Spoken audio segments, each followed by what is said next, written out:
Hello, everyone, and thank you so much for joining us. This is Georgie Carter from the Health Policy Plus project.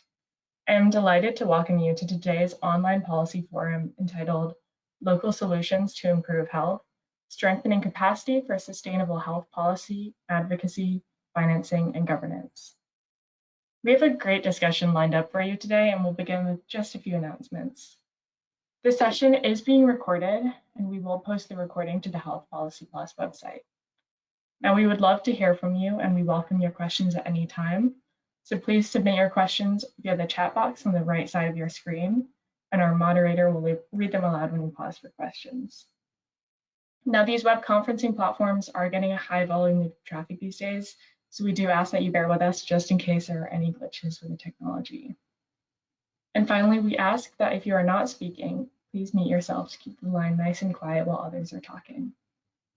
Now that concludes our announcements portion, and it is my pleasure to hand it over to my colleague, Sunita Sharma, the Project Director for Health Policy Plus. Sunita. Thank you, Georgie. Welcome to everyone, and thank you for joining this webinar on the Health Policy Project's local capacity development approach and results. This is the third in a series of online policy forum that highlight key aspects of HP Plus's work with local counterparts to help them achieve their health policy, financing, and governance reforms. As we begin, I would like to express our deep appreciation to our colleagues at USAID. It is with the guidance and support of the Bureau of Global Health, most especially those in the Office of Population and Reproductive Health, and the Office of HIV and AIDS, as well as countless champions in 49 missions who have provided technical guidance and financial support to advance health policy, advocacy, financing, and governance results. This partnership makes possible the work we will discuss during the policy forum. Today, we are pleased to share an overview of our local capacity development work. HP Plus works in partnership at local levels to strengthen governments and organizational counterparts to set policy direction and make decisions to reach their goals. Central to this approach is being adaptable, flexible, and responsive to local needs. Our local government, private sector, and civil society partners are always in the lead. They are closest to the issues and know what is needed to achieve improved health outcomes. So we listen, respond, offer, and introduce new technologies, tools, and solutions that are intentional, efficient, and tailored to the local context. This is critical component to the sustainability of solutions over the long term and creates resiliency. Likewise, our local country directors and country teams know how to navigate the complex political, social, and economic contexts that influence capacity strengthening work. I would like to thank them for embracing our project's partnership approach and working hand in hand together to strengthen broad-based and deep local capacity to design and implement local innovative solutions to policy barriers. Finally, we know that achieving health policy, advocacy, financing, and governance outcomes cannot be done in isolation. Therefore, our technical assistance promotes integrated approaches, supporting linkages across all levels, and strengthens the collaboration among like-minded networks with mutually supportive goals. Indeed, as we approach the end of the project, we are doubling down on joint planning efforts with our national, subnational, and local government counterparts, as well as with their partners from civil society and the private sector, to ensure that the achievements and reforms they have forced with our assistance will sustain and continue to drive toward better health outcomes. Today, our speakers will share examples of success and lessons learned from Kenya and Nigeria, where the project has supported local partners in successful implementation of policy reforms. Their case studies will showcase how strengthened governance structures and systems can ensure that policy gains lead to better access to and use of health information, services, supplies, and better health outcomes. With that, I would like to introduce Bev Johnston to lead off our proceedings. As you know, Bev is the Division Chief of Policy, Evaluation, and Communication in the Bureau of Global Health of Population Reproductive Health at USAID. Bev has been a long-standing and wonderful champion for health policy programs, whose technical guidance and vision for HV Plus has been instrumental to the sustainable impact of the project. Over to you, Bev. Thank you, Sunita, for that wonderful introduction. I appreciate that. And I want to say good morning, good afternoon, and good evening to all of you. It's my pleasure to be here as part of this online policy forum of the Health Policy Plus project. The Office of Population and Reproductive Health values these opportunities to bring our community together to discuss key issues impacting our efforts to improve health and save lives, to discuss what's working and where we need to redouble our efforts to accelerate our progress. We all get so busy with our day-to-day focus on executing plans that it's refreshing to carve out this time to share knowledge and lessons learned and train our collective eyes on the next steps and future directions. USAID's global health programs have a goal to ensure partner countries are agents of their own growth and prosperity through a partnership approach to capacity strengthening that is responsive to local needs and solutions. Capacity development at all levels is a long-standing area of USAID's work and a cornerstone of long-term sustainable development. The purpose of the agency's work in capacity development is to improve the performance of local systems and actors, including civil society, government, the private sector, and others to achieve results. These principles and goals are encapsulated in the agency's forthcoming local capacity development policy, as well as in the Bureau for Global Health implementation guidelines. And the new local capacity development policy will be out for the public comment in the very near future. I'm also pleased that the co-chairs of our internal group leading this effort, Daryl Martyris and Catherine Herfley, are here with us today and will be part of the panel. Today's policy forum will highlight HP Plus's achievements and lessons learned in bolstering local solutions that improve health and lead to improved health outcomes. The ultimate goal isn't capacity strengthening in and of itself, but individuals, organizations, and institutions that are ready to drive programming for better and sustainable health outcomes.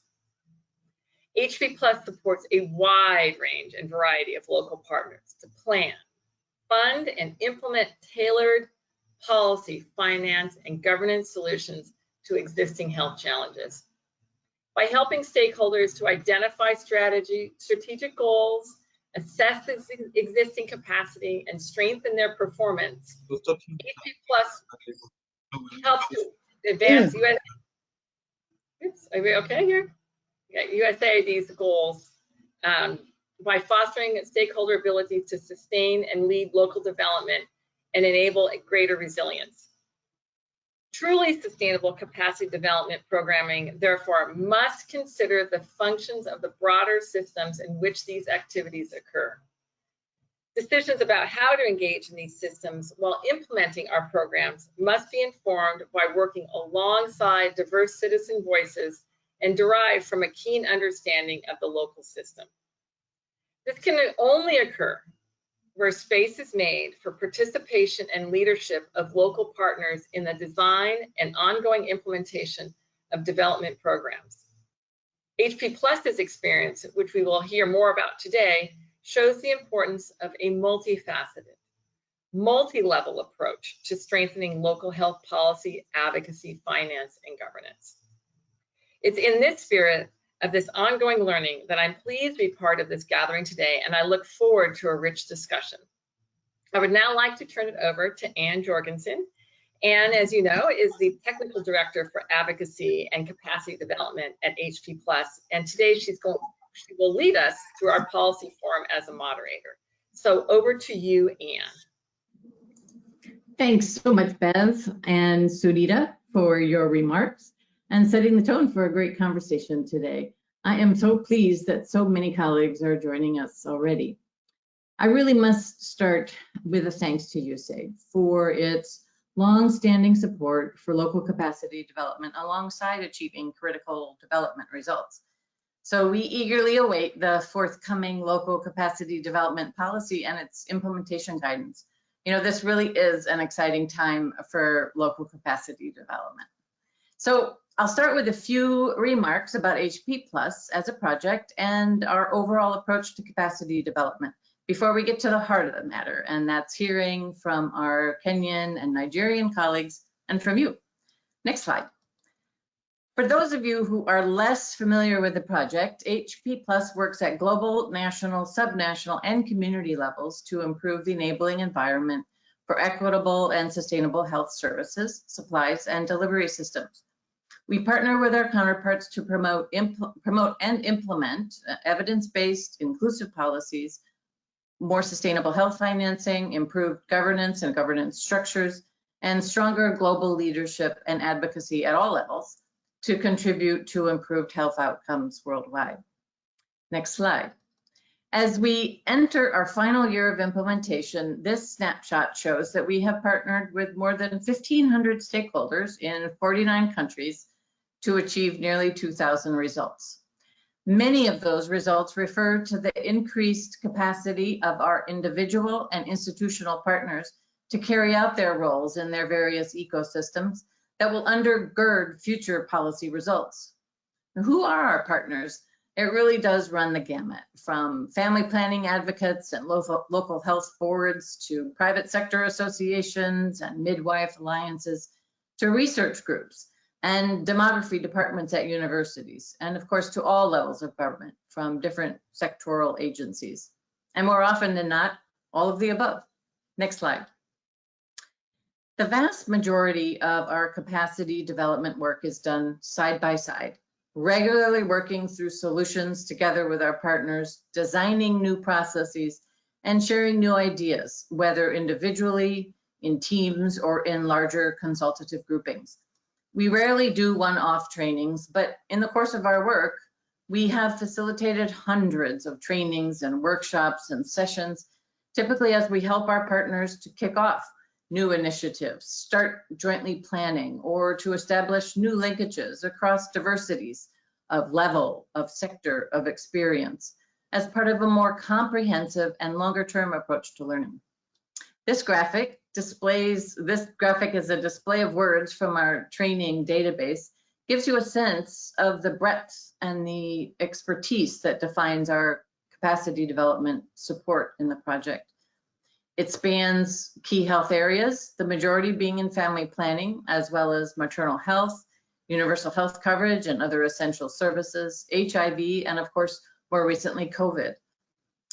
And because we meet our stakeholders where they are, as Bev mentioned, we may work anywhere from issue clarification to prioritizing and planning to implementation and to evaluation.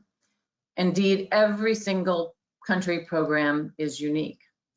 And because today we can't share our whole journey, perhaps just a quick trip around the globe can offer a snapshot. From Indonesia, where we partnered with a parastatal research unit to institutionalize both technical and organizational capabilities to generate evidence and to craft policy papers for decision makers who are looking for means to reduce maternal deaths and address other health issues.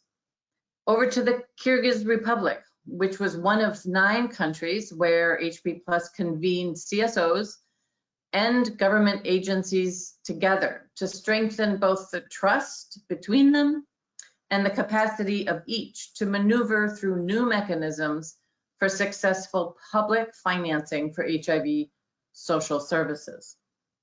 And to Malawi, where women leaders and youth organizations galvanized to successfully advocate for an ever-increasing domestic family planning budget at national and at district levels.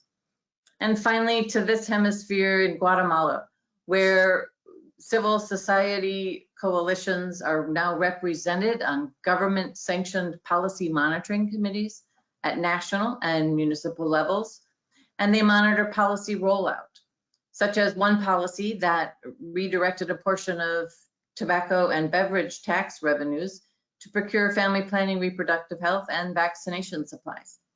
These groups and others can now tap into a national database of social sector performance evidence using phone apps to track in real time if services are being rendered as promised. Next slide. So despite all of this diversity you've heard about and all of the different projects around the world, our capacity development is really central to how we work across the 4 pillars and how we help our partners achieve the respective outcomes and how actually we measure project achievements. What our partners can, need, and want to do going forward matters. In fact, our results framework, the second level indicator for each of these pillars, really tracks strengthened individual and institutional capacity. And because policy, financing, governance, and advocacy are all such dynamic processes, our indicators have to track many aspects of each. For instance, under policy, we track individual and institutional capacity to develop, implement, monitor, and evaluate legal and regulatory frameworks. Also to monitor macro level policies and operational policies. Or in the financing pillar, we track milestones of individual and institutional capacity to efficiently and effectively prioritize, deploy, and manage resources. So ultimately, we define and document strengthened capacity, not by changed assessment scores, but by improved performance on objective measures, by the extent to which new ways of working are institutionalized and sustainable without external support, and how our partners are adapting and responding to new challenges. Next slide. As I trust you will be able to derive from our presenters today, our capacity development approach is guided by core principles that ensure we are true to a partnership model, that we understand and we focus on real needs and build on what is working, and that we have a laser focus on sustainability. No matter the context or the scope, our capacity strengthening support for each program strives to use a locally led and systems approach. So one that is holistic in that we design from our local partners' viewpoints and we weave together technical, organizational, managerial, and the networking or relationship building into a holistic package of tailored support. By focusing on strengthening individual competencies, institutional capabilities, and inter-organizational functions, we help our partners promote sustainable policy results and improve systems for generating better health outcomes. But enough of my preamble. It's time to introduce our panelists from Kenya and Nigeria, who will share how our principles and practices come together in reality to support major reforms. Next slide, please. I'd like to welcome our colleagues from Kenya. With us today are Dr. Isabel Maina, who is the head of the Division of Health Financing at the Ministry of Health in Kenya. Also like to welcome Dr. Jane Rose Ampuchi, who is the Director of Medical Services in the Busia County Government, and our Teresa Ndavi, a Senior Economist with Health Policy Plus Kenya. It's over to you, Kenya. Over to you, Teresa. And I welcome all of you to turn on your cameras. Thank you.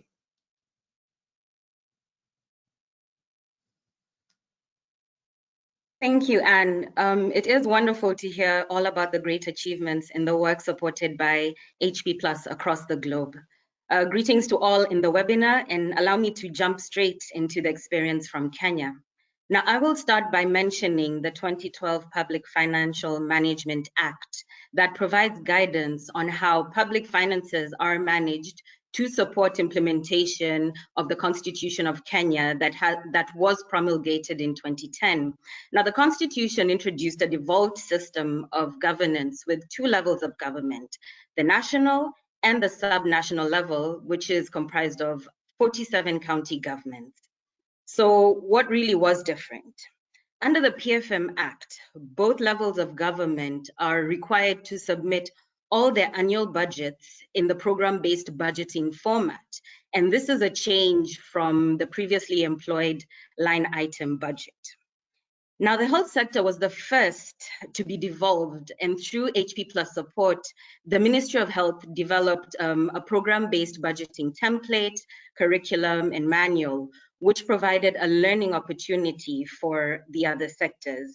Now, initially, several challenges were experienced by the newly formed county governments in complying with the PFM Act. Notable was the lack of the guidelines, the tools, and frameworks to support planning and the budgeting process. And as a result, there was limited capacity at the county level to track allocations and expenditure.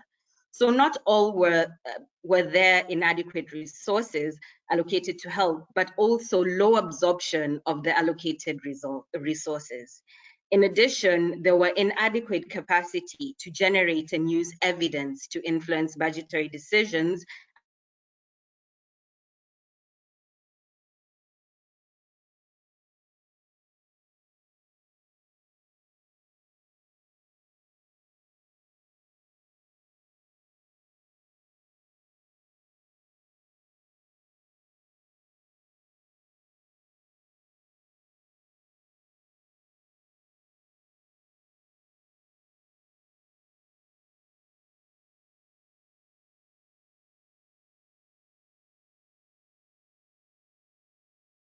Hello?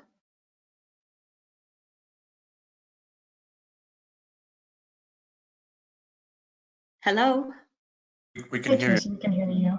Okay, apologies. I'm not sure the audio went off.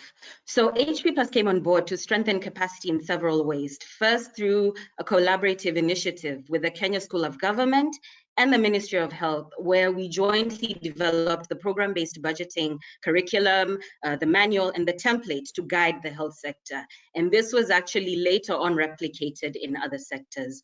So together with the same institutions, we also strengthened capacity of both the national and the county level health sector teams in planning and budgeting, focusing on the medium-term expenditure framework and the program-based budget, as well as in the generation and utilization of evidence to support budget discussions during the annual MTEF budget process. Next slide, please. So we intervened to enhance capacity at both levels of government for them to be able to work together. However, at the national level, the main focus was around the development and capacity strengthening on utilization of the guidelines, the frameworks, and the tools, as well as capacity strengthening to ensure that there was an alignment of the priorities between the Ministry of Health and the National Treasury. Next slide, please. At the county level, we have strengthened capacity of approximately 764 staff across selected counties in program-based budgeting, preparation of annual work plans, and procurement plans, just in order to increase efficiency, as well as strengthening the capacity on evidence generation and use. We also strengthened the capacity of trainers at the county level on the same planning and budgeting process. And some actually cascaded this capacity development to lower levels. This was, of course, done in collaboration with other USAID implementing partners. Next slide, please. So while Kenya's health sector still faces challenges, we believe that capacity strengthening efforts and support has played a role in improving domestic resource mobilization in the sector, including within key strategic disease programs, that is RAMCA, HIV, and malaria. But allow me to just narrow in on the achievement where capacity strengthening efforts supported the increase of resources to the tune of $165 million towards free maternal care and family planning. Next slide, please. Similarly, at the county level, we believe the capacity strengthening efforts have contributed towards remarkable achievements through increased allocation and efficient utilization of resources, including a 41% increase in funding to improve maternal and child health. So overall, in order to achieve any measure of success, capacity strengthening is critical and requires collaborative efforts and strong partnerships across all stakeholders. Now that with the remarkable results Kenya has realized over the years, allow me to introduce to you Dr. Isabel Maina from the Ministry of Health, who will shed more light on how the national government has capitalized on external collaboration opportunities to strengthen and sustain county level capacities, and the role of the national government playing to support county governments to fulfill their mandates in the health sector, including through capacity strengthening. Welcome, Dr. Maina. Thank you very much. We can go to the next slide. Now, colleagues, as my colleague has said, Kenya has a devolved system of governance straight from when we promulgated the new constitution in 2010. And that constitution spells clear roles of the two levels of government, with counties being one of the main functions is service delivery. And the national government is in charge of capacity building. So capacity is well enshrined in our constitution. The county is in charge of technical support to the counties. And also the other aspect that is very critical to capacity building is development of policies, guidelines, and standards to guide service delivery in the country. So how have we worked with partners, including HP Plus, to enhance capacity in the sector? One of the critical areas where we have worked together is on strengthening governance and accountability, because we know that is a very critical aspect of capacity. As you've realized, we have 47 county governments and 1 national government. So at the time of devolution, imagine moving from 1 government to 47 governments. That was a challenge in itself. So one of the areas we had to concentrate on is capacity strengthening in terms of how the 2 levels of government, 1 national government and 47 independent governments, were going to work together. So with HP Plus and many other partners working with us was to strengthen intergovernmental coordination mechanism so that as counties implement service delivery, they are well guided. The other function at that time in 2012, just before devolution, now we had 1 government with very clear standards, very clear mandate, now then moving to 47 governments. So we needed to develop some policy to guide translation of function to the county government or devolution of services to county government or vice versa, because the constitution also allows transfer of services from county to national government.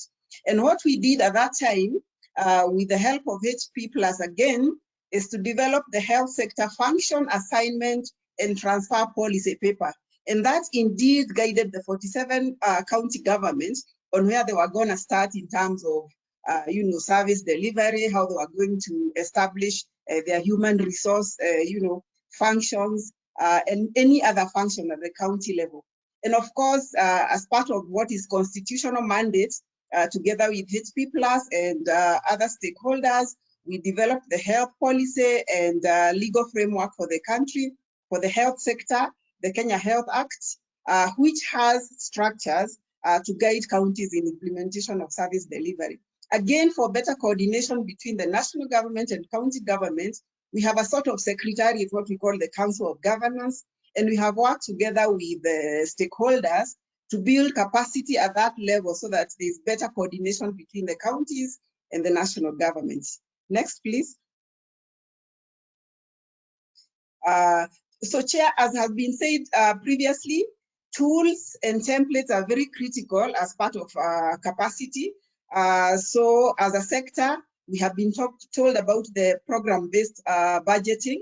And with HP Plus specifically, we developed the templates for program-based budgeting. You have heard from the previous speaker that the health sector was indeed the one that took the lead in establishing the program-based budgeting, and other sectors are following suit. So that is one of the critical success factors in the sector, and indeed not just at the county level, but also at the national level, we are already doing program-based budgeting. Then, of course, the annual work plan, it is said that those who fail to plan are planning to fail. So we do have annual work plans, templates, and the whole sector is guided by annual work plans under the support of our partners, more critically the HP Plus. Annual performance reviews that inform the planning, having sector working group reports. And Chair, as you know that failing to develop or to generate evidence to inform decision making is also planning to fail. So with HP Plus, we have been conducting national health accounts, and I'm here happy to announce that currently we are analyzing the report to have very critical evidence for Kenya in terms of critical health financing indices as we move towards UHT. The national and county budget analysis also happens to inform evidence and also to inform the journey to UHT, county health accounts, and public expenditure tracking, more specifically for critical programs like reproductive health, malaria, and TB and HIV. Thank you, Chair, for the opportunity. Thank you so much, Dr. Maina, for that insightful explanation. I mean, certainly the national government has played a critical role in supporting the counties to strengthen and sustain capacities. But I think now it would be a good time to bring in Dr. Jane Rose Ambuchi from the county government of Busia. And she'll be sharing with us the kind of capacity gaps Busia County experienced in the health sector at the onset of devolution and how the national government addressed these gaps. And she'll also be talking to us about the kind of achievements the county has been able to accomplish. You're welcome, Dr. Ambuchi. Thank you very much, Isabel and David, Teresa, my good friends. I'm here to represent one of the 47 counties. This one of mine is called Busia County, which is located at the western side of Kenya and bordering Uganda as a county. Yes, indeed, when we promulgated our constitution in 2010 to develop two sets of governance, one national government and 47 counties, there was a lot of challenges that we faced because initially that one government was able to coordinate all issues in the country. So we were left with a vacuum, having to give service delivery and yet having to have policies that are supposed to guide us. So we had limited policy guidelines available for the county governments to adopt. We had insufficient administrative and technical capacity to support and implement within the health sector, and also have insufficient knowledge in the overall MTEF process and inadequate technical skills in planning, budgeting, and costing in the health sector. Next slide, please. So next slide, please. So because of this gaps that were so evident, it was evident that we needed to have capacity strengthened in planning and budgeting, and also in evidence generation, so that we can use this for decision making. So guidelines, frameworks, and tools cascaded to other sectors like agriculture. We were able to institutionalize after training these documents in planning, in health sector, budgeting, in public sector, medium-term expenditure framework, and program-based budgeting. plus even costing of the health function. We got into county government without knowing how much it will cost to run this function. And for Busia, through the help of HP Plus, we're able to do costing in the year 2016, and we're able to know roughly that we needed 7 billion shillings to run the health sector. And therefore, we were able to have a tool to show our governor how much we required for health to be able to be given to our sector. We're also taken through program-based budgeting, and we're able to have programs that are well articulated to be able to offer the service delivery that was required in the health sector. And next slide, please. Because of the knowledge that we achieved from the training that we received, that was funded by the HP Plus, we're able to actually advocate for more resources for the health sector. We went with our bill of 7 billion Kenya shillings to the county assembly, to the executive in Busia County, and told them, look, this is what we actually require to run health sector. Therefore, there's no question about you people giving us more funds to health sector. As you can see in that graph that is shown there, initially when it began in 2015, 2016, only 20% was being allocated to health sector of the whole budget of county government. But as we continued pushing, it has increased gradually until this financial year of 2020-2021, where we had 27.7%. And we are pushing even further to a point of about 35% is what we find to be adequate to run health fund. So capacity building and be able to know what you require is very key in even trying to push your agenda as to get more resources to actually run your sector. Thank you very much, HP Plus, for giving us this opportunity to be well educated and to be able to have tools and weapons to use with our politicians. Thank you very much. Thank you so much, Dr. Mbuchi, for your candid explanation, on what Busia faced, and what the health sector has been able to achieve. We certainly look forward to hearing of greater achievements in the future. We all hope you've enjoyed listening to all we've had to share on Kenya's experience, and we look forward to further discussions on the same. Thank you. Back to you, Anne. Thank you so much, Teresa, and to both of our panelists within the health ministry in Kenya. I really marvel at all that Kenya has been able to achieve thus far with devolution and the spirit with which you do it. So hats off. And I'm sure you're going to get lots of questions. Other countries are watching. I would now like to introduce our colleagues from Nigeria. We are joined by Dr. Adeni Ogini, the Executive Secretary of the Ocean State Health Insurance Scheme in Nigeria, and Bosede Akinbolusera, who is the Executive Director of the NGO Development Initiative for Community Enhancement. And of course, our Francis Ilika, who is the HP Plus Country Director. So I'd like to send it over to you, Francis, and for your colleagues to also open their cameras and have a good discussion. Thank you. Thank you very much, Anne, for the excellent introduction, and thank you so much to our Kenya colleagues for sharing those rich experiences. So we're very happy to have this opportunity to experience from Nigeria. Next slide, please. So in 2014, Nigeria passed the National Health Act that provides for a basic healthcare provision fund that is meant to provide a minimum package of healthcare to the citizens of Nigeria, especially the poor and vulnerable. This basic healthcare provision fund provides a package of services that is rich in maternal and child healthcare services, as well as family planning, and is seen to be the game changer that would actually bring about a lot of positive change in maternal and child health indices in Nigeria, of course, which we know are not in a very good place right now.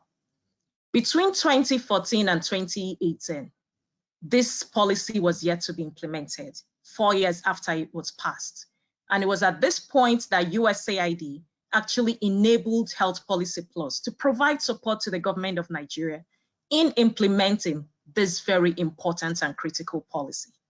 So HP Plus, working in partnership with governments at all levels, employed a comprehensive capacity development approach that actually led to results in the implementation of this policy, as well as strengthening primary healthcare system across the whole country in over 685 primary healthcare centers, enabled financial protection, especially to the poor and vulnerable in the country. And all of this was done using a comprehensive and sustainable capacity development approach. Next slide, please. So the approach that we used to provide support working with our government partners was innovative in its comprehensiveness. So it was multi-level. And this is an approach that we don't see commonly, especially in these settings. And it cut across all levels of government, from the federal level, where we were able to bring together the key government agencies that were responsible for implementing this policy. At the state level, strengthening the key agencies ranging from the primary healthcare agency, the state health insurance agency, Ministry of Health, private sector, and all the key partners, bringing them together and strengthening their capacity. To the local government level, where we discovered when we took on this work that many of the structures that were needed for supervision and enhancing the implementation of this policy were not existent. So we're able to strengthen them where they were existing, and of course, conduct the necessary advocacy to get them to be in place where they didn't exist.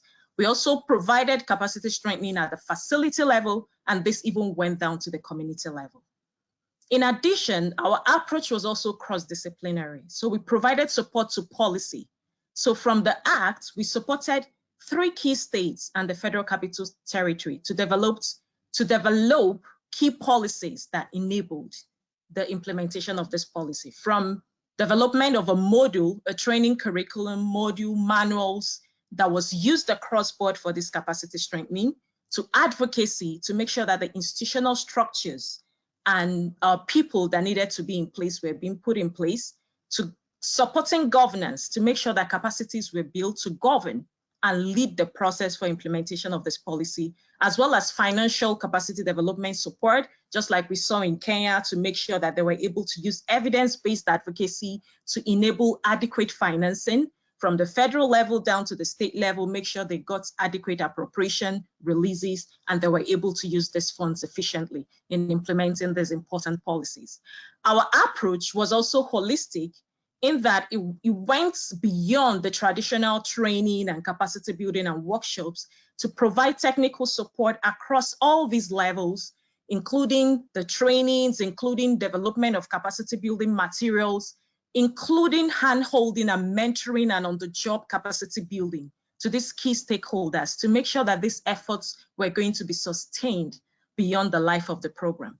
We also supported organizational development to strengthen institutions that were responsible for implementing these policies to make sure that it was successful.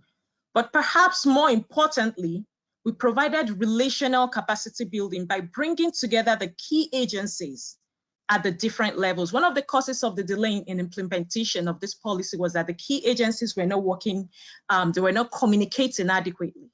So we were able to bring these key agencies together to sit down in the same room and come up with key policy documents, manuals, and products that was cascaded down to the state, facility, community, and local government levels. So in addition to improving these capacities across the different levels, we were also able to increase relational capacity from the Ministry of Health to the Ministry of Finance, the Parliament, private sector, civil society, and we brought together all these people to make sure that there was adequate linkages and they were working together, which led to the success of the implementation of this policy. Of course, the civil society was not left out. So we're able to engage civil society and they became an integral part of the implementation of this policy, which ensured citizen engagement, citizen representation, as well as social accountability. Next, please. Of course, we provided a myriad of support to these states, the 3 states and FCT, which we supported. We supported them to make sure they had legal framework for these agencies. The Federal Ministry of Health had brought out a set of criteria that states were supposed to meet for them to be able to access these funds. So we were able to support these states to make sure that they met this criteria, through development of legal frameworks, setting up the necessary institutional structures, to baseline assessment of primary healthcare facilities, supporting these primary healthcare facilities to develop quality improvement plans, build their financial capacity to manage funds when these funds will get to them, as well as begin to enroll people and make sure that people had access to services. As a result of this, by the time the project ended, the states supported by Health Policy Plus were the only states that met the criteria to begin to implement this very important policy. And they were the first states to actually begin this implementation. Next slide, please. So as a result of this work, of course, we got a lot of results. Over 60 million was mobilized in additional resources. Primary healthcare across the states, over 600 were strengthened to be able to provide quality healthcare services. These primary healthcare facilities before now didn't have access to funding that they needed to repair leaking roofs, ensure water, buy hospital beds, and other essential services. They were able to access these funds, and they were able to turn their primary healthcare facilities around and provide the quality healthcare services that people needed for the first time. And of course, we got people enrolled, people came out to enroll, and we also got people to get these funds down to the facility level where they were needed. In addition to that, we also strengthened sustainability mechanisms through the master trainers, as well as state level trainers and people also trained at the facility level. Beyond this, these master trainers and state level trainers are the ones who are going ahead to train the other states in the country, the other 36 states in the country, causing a multiplier effect in this capacity that was developed. And it was because of this comprehensive and holistic and multi-sectoral, multidisciplinary approach that we used that we were able to achieve this success, which has been sustained way beyond the life of the project. So at this point, I would like to invite Dr. Ogini, who is the Executive Secretary of the Ocean State Health Insurance Scheme. And he's also the head of all the Executive Secretaries of State Health Insurance Schemes in Nigeria, to give us a government partner perspective about the impacts that this capacity development had on his state. Dr. Ogini, you're welcome.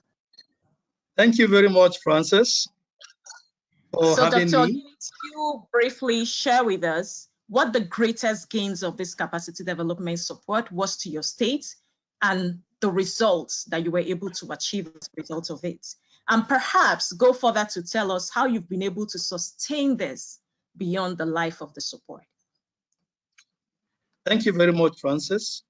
The capacity building of the state social health insurance agent staff by HP Plus achieved a lot in helping us to develop our capacities for generation of evidence for policy advocacy, policy design, policy implementation.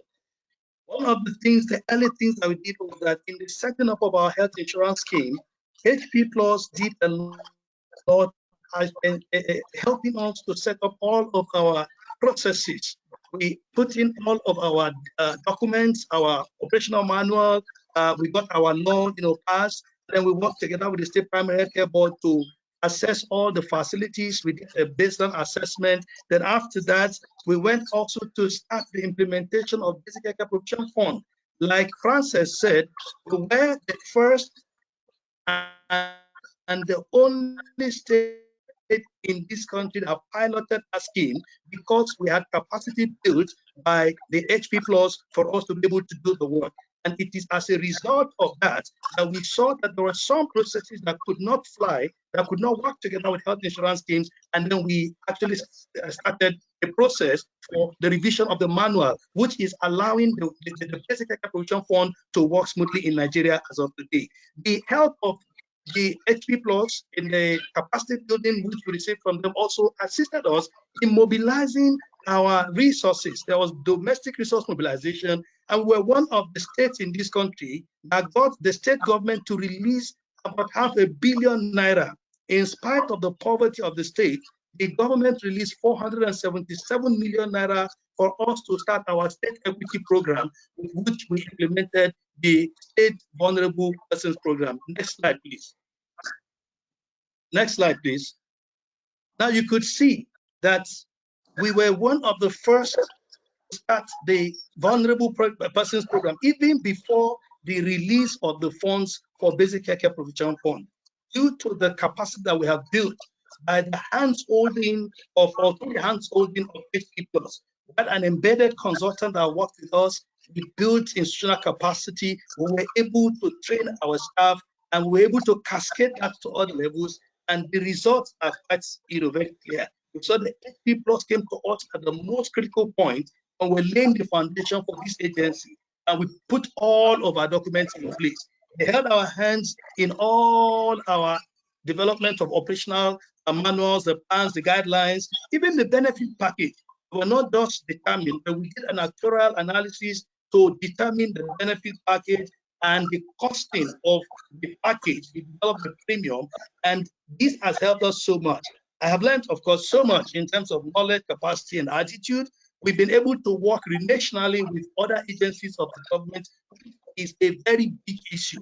Before, the agencies in the health sector will not see face to face, but through the support that we got from the HP Plus, we worked together. All of us developed how to relate to one another, and working together, we're able to effectively pilot and thereafter implement the basic care provision fund in the country. Of course, I'd say I'm a product of HP Plus work. And then next slide, please. Next slide. Next slide, please. Can we go to the next slide, please? Okay. So why still on this? The effects of the capacity that was built in us in our state, and particularly myself, began to show itself as benefits for other states, because by the time HP Plus was rounding up in our state, other states were just coming up to implement basic care provision fund and set up their own health insurance agencies. Of course, at that time, HP Plus had left because the program rounded up. But then what we have learned became a resource for other states in the country to learn. Through our forum of CEOs, we did a lot of peer learning. I shared a lot of the documents that we had developed together with HP Plus. I shared it with not less than 15 other states who were trying to set up their own, beginning from our laws to our operational guidelines, to our benefit package, to the process of determination of our premiums, and all other institutional setups that was needed for successful health insurance operations at the state level. So what HP Plus did in Osun State translated to capacity building in more than 15 other states in the state and in the country, and it's still continuing. Recently, we had Borno State that came for a study tour, and all of this which we have learned, we are disseminating to others in peer learning sessions that is helping others also to grow. Aside from that, you can see operationally, we have had several vulnerable persons who have benefited from our scheme. Particularly, we had a vulnerable person that gave birth to a set of triplets. Of course, we were invited to come and enroll that person because they had no money. The husband ran away. We had to come over to the state hospital where she delivered. We took over the management of the mother and the triplets. And I'm glad to let you know that right now they are 9 months old, and all the 3 children are doing very well. The mother also is doing very well. They are all enrolled under the vulnerable program of the scheme. And you can see also in the scheme, we have the lady that also had an unfortunate 3rd-degree burns. We rehabilitated her, we treated her. Every penny that was spent, close to about 500,000 naira in all the surgeries that she had, was paid for through the health insurance scheme. And today she's being rehabilitated by the Ministry of Women and Children Affairs. So there's inter-agency collaboration that we are already implementing based on the capacities that we have learned in our interactions and the support that we received from HP Plus. Indeed, HP Plus catalyzed the process of implementation of basic care provision fund in Nigeria and the establishment of state social health insurance schemes. Next slide, please. Hello? Hello? Thank you. very much. Okay. Thank you very much, Dr. Ogini. Can you hear me? Thank Yeah, I you can hear you very now. much for sharing those rich experiences from Ocean State. We're always very happy to see that the impact of the capacity development support at the national as well as subnational level. So at this point, I would love to invite Ms. Bosede Akin Bolushere, who heads a prominent civil society organization in Nigeria, to perhaps share with us insights from a civil society perspective. It's great to have you, ma'am. Thank you very much, Dr. Francis. So please, could you share with us the role that CSOs played in enhancing civil society participation and how this led to the success of the implementation of this policy? Thank you very much. And thank you, Dr. Ogini, for your wonderful presentation. We're very happy to be here representing other CSOs that participated in the CPF implementation in the piloted states. It's worthy to note that one of the outstanding things that came out of this for us as CSO is the capacity building. And it's an holistic approach that HP Plus adopted in the sense that right from the development of the manuals that were used for training, CSO were involved. Throughout all the processes, to the training, master training, a series of trainings. There were a series of trainings, you know, getting CSO to get used to all the accountability mechanism. There will be tools that will be used, you know, we were carried along.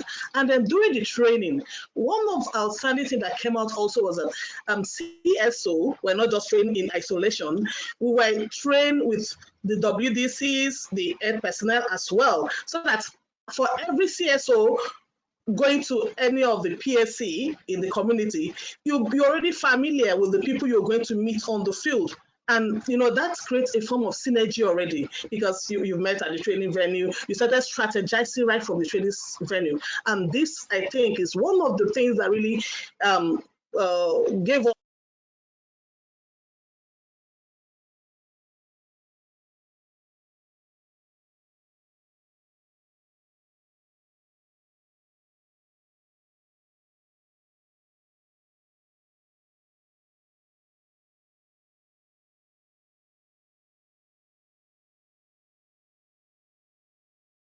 Hello, Ma, we lost your volume.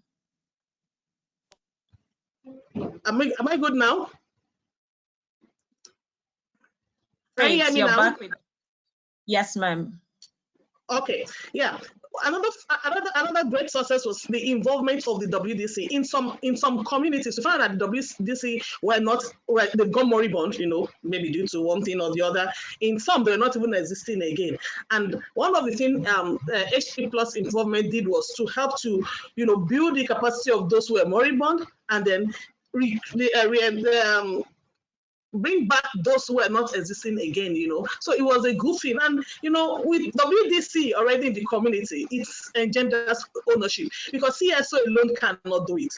But WDC, they are part and parcel of the community. They live with the people. They are living there. They are sleeping there. So the community are already used to them. So seeing their own people now as part of the process. So it's not like the usual thing. It's not like, oh, government or some people somewhere are bringing something to us. So they feel there's that sense of ownership already right from the very beginning. And we can see this coming out clearly when it was time for enrollment. After the series of town hall meetings that we had in the community, it was so wonderful that when it was time for enrollment, it was amazing how the communities were coming out in their numbers, you know, to get enrolled in the BSCBF program. Then, because of the training we had, the capacity building that the CSO had, it was very easy to interact, you know, to engage government agencies and all the relevant agencies involved, you know, because we have the tools to work with, we have the tools to advocate with. So it was so handy. And then the citizen engagement was very top notch. Like I said, people were willing to talk, to participate. The WDC, they were already empowered. And then if there is any issue, the community could easily meet the WDC, an issue were trashed even before it escalates because of the capacity building that have been given to the WDC and the CSO. And also, this came handy during the last year during the COVID outbreak. We could see many community running to the WDC to get factual information about the COVID-19. So so it's been it's not a one-off thing. It's been a continuity. Yeah, there's still room for improvement. I tell you, the capacity building was holistic. Everybody was carried along. It was a wonderful experience for both the civil society, the WDC, even the health personnel that were involved in this. Thank you so much.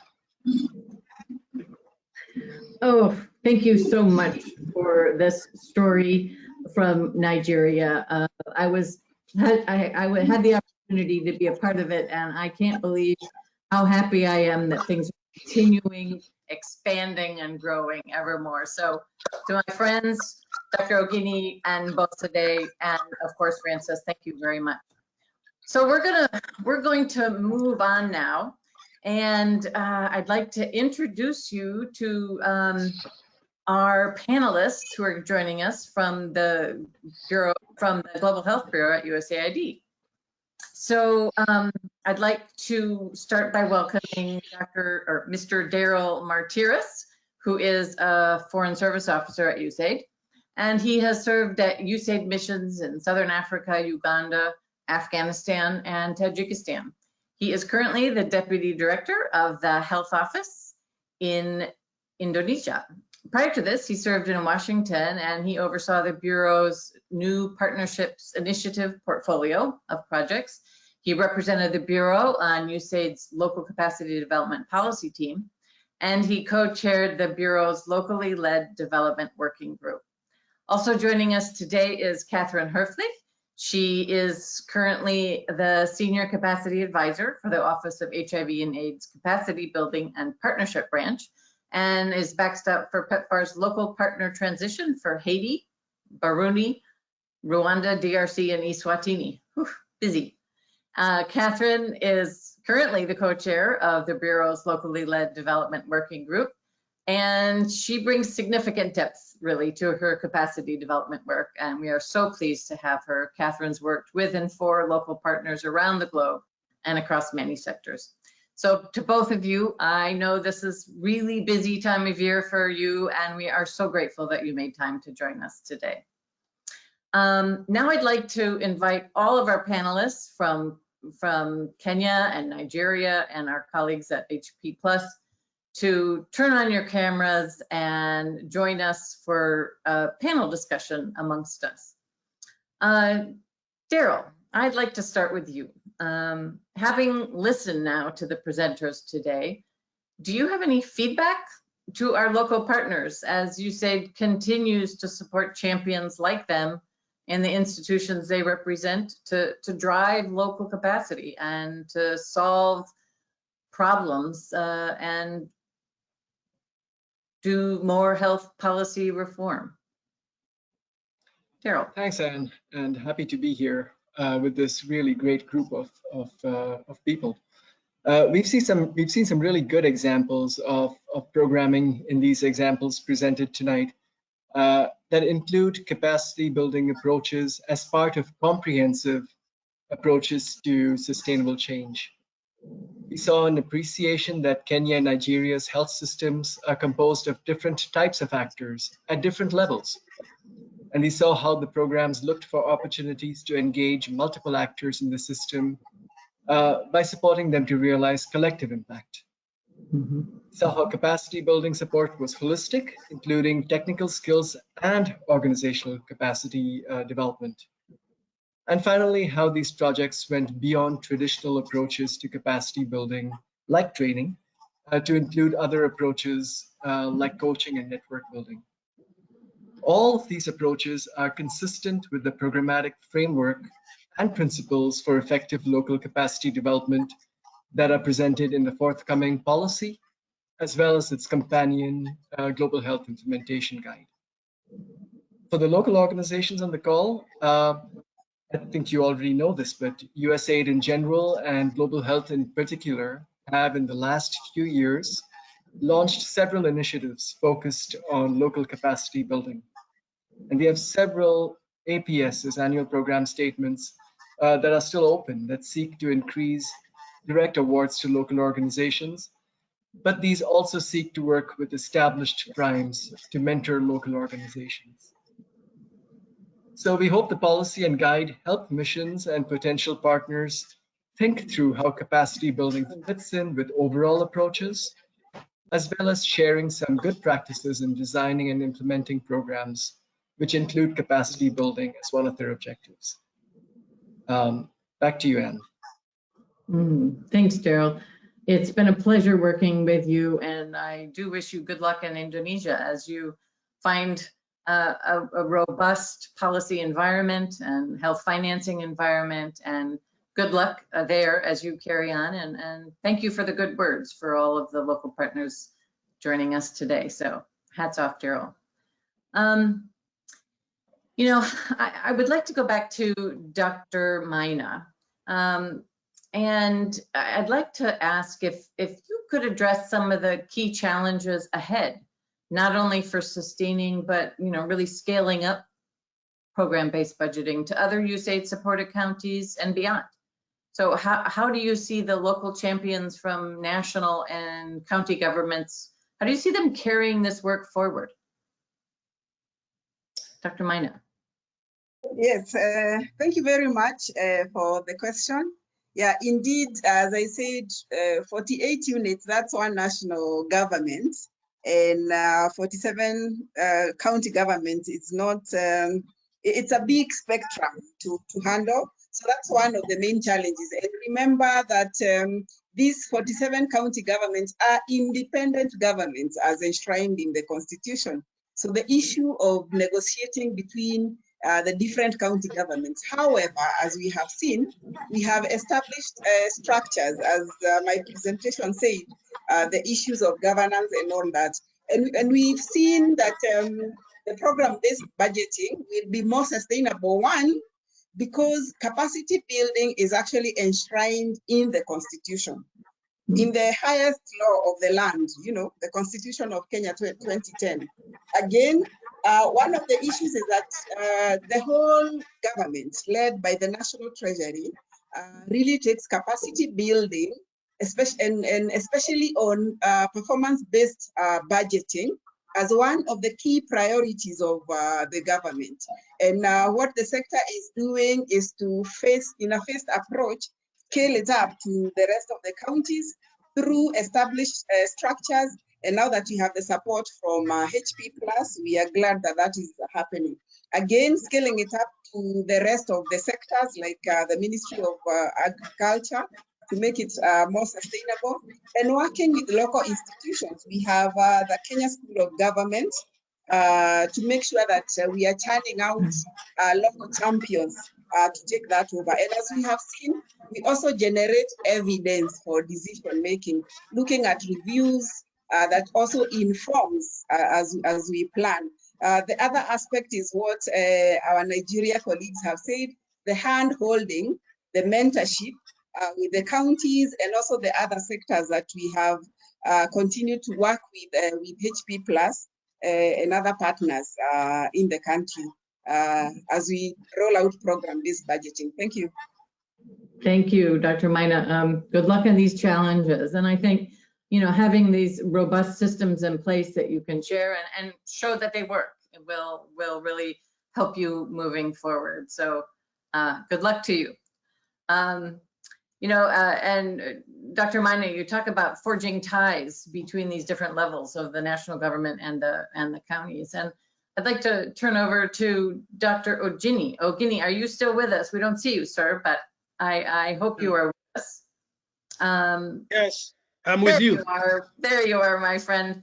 I think as you and I both know, we sat around that room together, and I think one of the challenges that faced Nigeria in implementing the Basic Healthcare Provision Fund was that these three government bodies or gateways needed to really come together to steward the whole the fund and the allied policy under one roof for primary healthcare.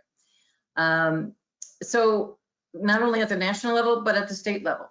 So to avoid some of the burdens and the administrative challenges, let's say, we really put a premium on joint planning, on jointly designing, and what was going to be an enormous effort for all of you in the States to roll out this new fund. So can you tell us, was this a different approach from past reform efforts, and actually did all that upfront investment in joint work, joint planning, make a difference? Thank you very much, Anne. The truth is that it was a different approach. And the approach that HP Plus adopted was actually in conformity with what we have learned as public health students, both at postgraduate and undergraduate level, that you brought the participation of the stakeholders. It was a broad-based collection of stakeholders. You didn't just come throwing ideas at us. You helped us to realize the things that we needed. We generated evidence to advocate for what we needed. We were able to work together as a team, together with you. Like HP Plus didn't just push, they actually catalyzed. You served as a catalyst, and you see, you spurred us to action, and we were able to bring to the table what our key interests were, and we integrated that in the process of development of that manual. And you could see that work resulted in a very solid foundation for integration of basic healthcare provision fund with social health insurance schemes operations in Nigeria. And right now, we're moving forward. Thousands and thousands of people are getting enrolled. Money is being released, and money is being channeled to the purpose for which it is meant. And we can see vulnerable people receiving treatment who would never have come near a health facility. Now they come to the facility with their cards, they're enjoying the service. This was as a result of the broad-based participation that we learned from HP Plus. We're all able to work together, determine what we want, and we went forward. So thank you very much for the style that you adopted. Well, good. And thank you, Dr. Ogini, and your entire team for working with us and working together, most importantly, to achieve what you've achieved. I really, hats off to you. Thank you very much. I'd like to ask then Boside, what was your experience of working closely together with different agencies that maybe you hadn't worked together with before, like the parliamentarians, to ensure ongoing accountability? If you could, just in a few words, just describe that. Okay, thank you, Han. Like I said during the presentation, even looking at the BSCPF itself, if well implemented, is an accountability mechanism embedded on it already. And then because of this capacity building, it was easier for us because this all these agencies, we have contact with them either during the training or during advocacy. So there was a foundation already laid, so it facilitated a relationship, with them. The synergy was already created.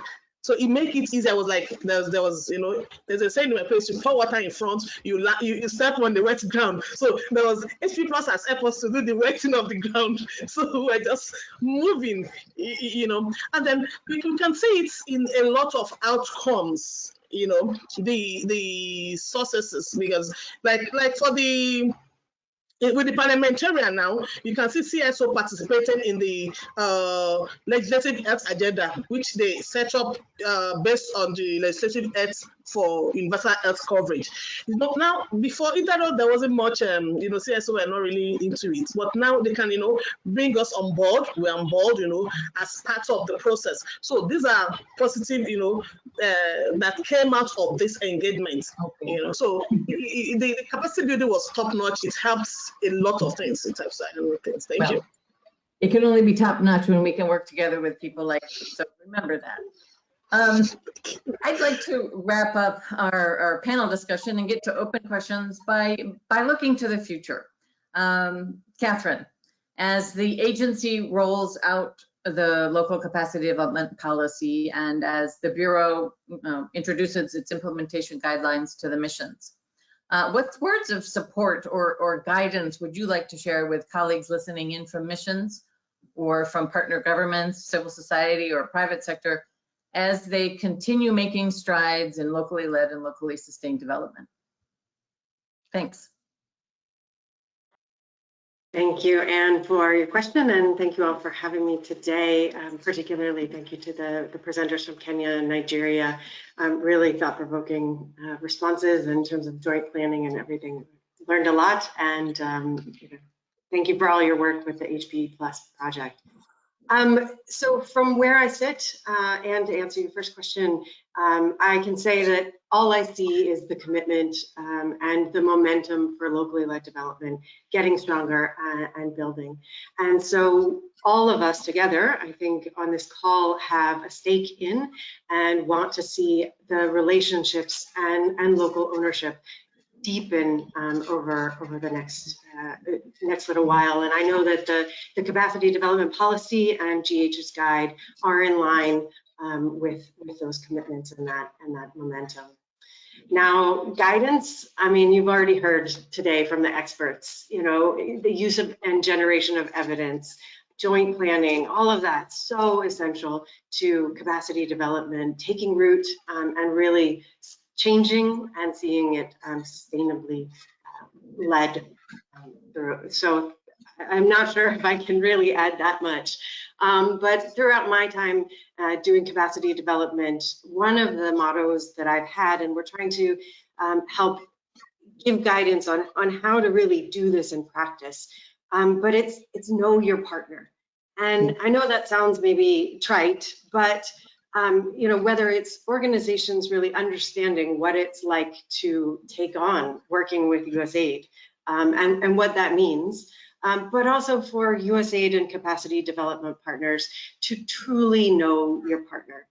Assessments tell us what's missing. Assessments tell us what you could do against some best practice criteria, but they don't tell you whether the board or the executive director is the person who makes it tick, the person who's going to help see that sustainable change. Working with a culturally consensus-based organization, an assessment won't tell you that, but if you're working with an organization like that, you need more time to see change happen. So, this process of getting to know one another through partnership is beyond assessments. It also helps introduce trust and humility into the process, which I think are really, really essential to any capacity development process. And the other thing is meet them where they are and manage expectations. Going back to those assessments, no organization on the planet that I have ever seen could get 4s across the board in an organizational capacity assessment. So we need to find out where our partners are, manage our own expectations of where we can go together, and put priorities of the local partners first, their ambitions for development. Thank you. So our capacity development journey is, it has to be intentional. We have to approach it with humility and thoughtfulness, but it also takes time, patience, and money. So I hope that our forthcoming guidance will help our missions to design and implement and monitor strong capacity development projects and give examples such as the HP Plus, examples that we've heard today that help capture how we can do it right and how we can do it well. So thank you all again for today and this opportunity. And I look forward to working with you on our capacity development journey. Thank you, Catherine. Thank you so much for speaking from the heart and from having such long experience in supporting so many partners around the world. It means a lot. So panelists, I'd like to thank all of you for your achievements and for sharing with us your perspectives and your thoughts and of course your lessons and thoughts for the future. I do want to thank you from the bottom of my heart for such close partnership with us and to trusting us to go along with you on your journeys and as you all strive for better health outcomes. Thank you for that honor. And with that, please stay on your cameras, and I'd like to turn my attention and our thoughts and our attention to the folks who've been listening in. I know that you've been entering some questions into the chat box, and I've got them here on my cell phone. So let's see if we can have a good discussion. Because we only have about 10 minutes, let's see if we can keep our questions precise and our responses as succinct as possible, so we can get to lots of different voices. Dr. Ambuchi, are you still with us? There you are. Yes, you are. We have a question for you from the audience. And the question is, what specifically was most important in terms of increasing the fiscal space for health in the county government staff to push for more funds? You know, what specific frameworks, what specific sessions did you find most easily adaptable for the government to really take on and deploy? Do you have a few words of wisdom? What struck out? What was most helpful? If you had to say one or two things, not 10, one or two. Thank you very much, Chair, for that opportunity. The most important thing I picked from all this process was the fact that knowledge is power, and that if you have evidence to push your agenda, nobody can question that. And we were able to capacity build our officers, and there's no way they could not be able to push forth the agenda. If they want more money, they have evidence to show that they have more money. So that is the most important thing I found as a weapon for anybody not to question. Even a politician who's tough will still look at the generation of that evidence. And if let's say, for example, your administrative section is red, we'll question you. It's red in all indicators in health. What are you going to do about it? That is what is most important to us. Thank you. Okay. Jane Rose, thank you so much. That I love that smile, and if that doesn't motivate people, well, then evidence-based advocacy will, right? So thank you for that. Let's go to the next question here, and this goes to Francis, Francis Elika, our HP Plus Country Director in Nigeria. Can you tell us a little about the economic analysis approach you may have used to help the project and our partners work together and overcome some of the health reform challenges at all levels of governance? Do you have a few words to share on that? Thanks. Thank you very much, Anne. So just like Kenya, we used a very rich evidence base. So we supported governments to conduct some economic analysis that do it for them, but the whole process from the foundation, from the development was inclusive. It was a partnership. So in the process, we didn't just generate this evidence, but we built the capacity of the government actors at the national level, state level, even local government and facility level to be able to generate this evidence for themselves in the future. So right now, they are able to continue to generate this evidence moving forward. Now, some of the analysis that we conducted would include a resource tracking, or what we call a state health account, to see how the current financing is going on, because that is what the evidence we need to show government to say, oh, the current financing is not adequate. You need evidence for that. Now, other analysis that we also did was a public financial management analysis. So we needed to find out what the process, you know, who are the people that determine where money goes to, what are the obstacles, in order to help us identify how we can overcome these obstacles. Now, another very important assessment was a fiscal space analysis. So now that we've seen that the funding is not adequate, and we know the obstacles to funding not being adequate, where will the money come from? So the fiscal space analysis helped us to identify the different places and areas where we could get funding. And that was quite useful in Osun State, where we helped them to get additional funding. And then finally, a political economy analysis. And of course, this explains. So thank you, Anne. Okay, thanks so much, Francis. Yeah, it really was an evidence-formed process, and you were able to work together with our colleagues to figure out where those bottlenecks were and where, you know, where we needed to provide some additionals to support to open up those avenues and air out what some of those issues were. So thank you, Frances. I would like to ask a question. Actually, it comes to both groups. There's a lot about implementation of policies, right? But we'd like to hear at least a couple of challenges that you really faced. Looking back, it seems like it happened in a dreamlike fashion. But what were some of the challenges? Dr. Mina and Dr. Ogini, maybe you could share from your perspective, some of the challenges that you encountered and how you overcame them. I warn you that we only have a couple minutes left. So Dr. Mina, you've got 1 minute, and Dr. Ogini, you've got 1 minute to share one or two challenges. Thanks. Starting my 1 minute now, one of the challenge is ownership. So one of the challenges is ownership of, whatever program, whether it is a program-based budgeting, whether it is tools, and, ownership because you are dealing with many units. And the idea is to keep working with the teams, showing them the evidence, as a colleague from the county has said, demonstrating results so that there's buy-in, working collaboratively with the partners. You also realize the other thing, the other challenge is coordination. Of course, as I said, HP Plus, one of the areas we've worked on is governance. But remember, in the sector, we have so many players, but we've been able to sort that, establishing the structures, as I said, to also bring other players on board. My 1 minute is over, I guess. Thank you. But thank you. Now let me start my 1 minute. The biggest challenge we had was lack of trust in any initiative that is coming from government.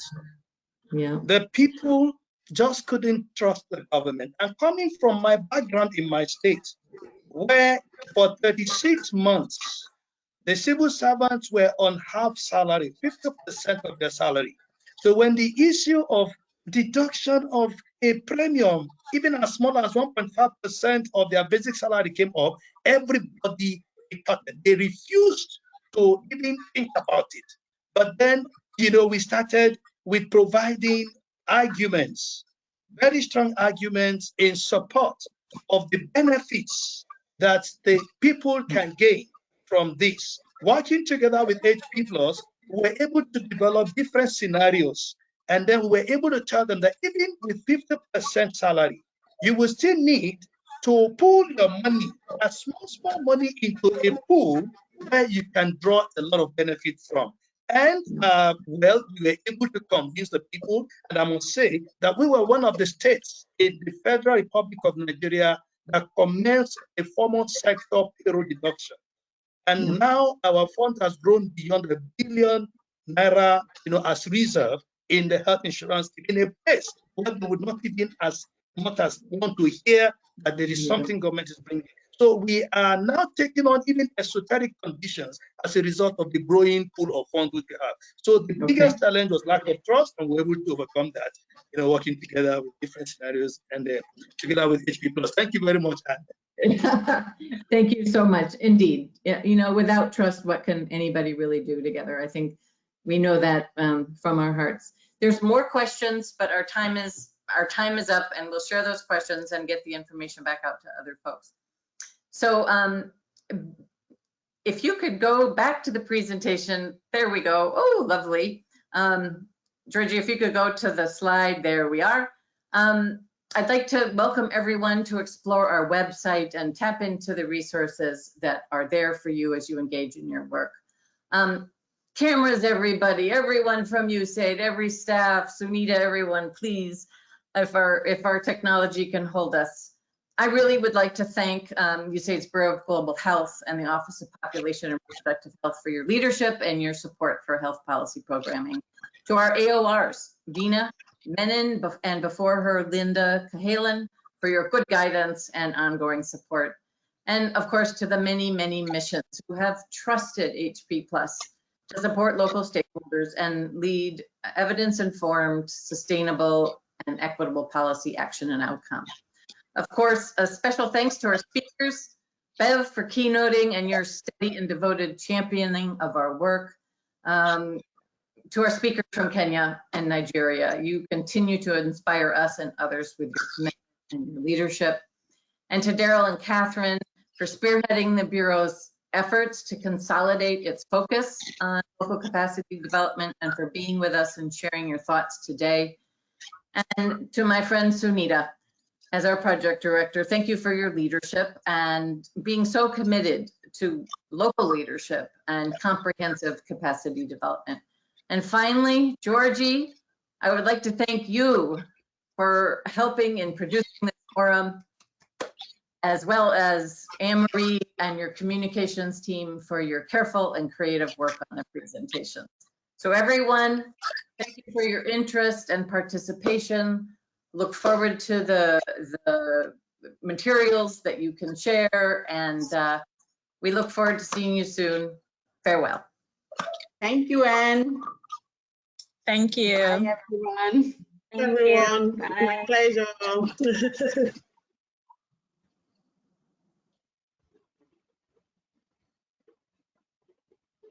So I leave the meeting.